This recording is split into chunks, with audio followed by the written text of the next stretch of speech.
సౌందర్యా విమలా వంద్యా వందారు జనవత్సలా వాగ్వాదిని వామకేశీ వన్వి మండలవాసిని. అమ్మని విజయ అని పిలుస్తారు. అమ్మవారు ఎక్కడుంటే అక్కడే గెలుపండి, అక్కడే విజయము, అక్కడే సంతోషము, అక్కడే ఆనందము, అక్కడే ధైర్యము.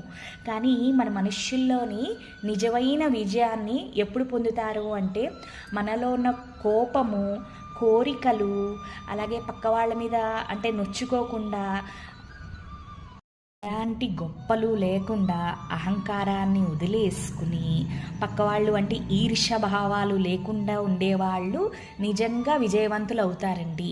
ఇదంతా కూడా మన లోపల ప్రపంచాన్ని సరి చేసుకుంటే బయట ప్రపంచంలో బతకడం మనకి చాలా సులువుగా ఉంటుందన్నమాట.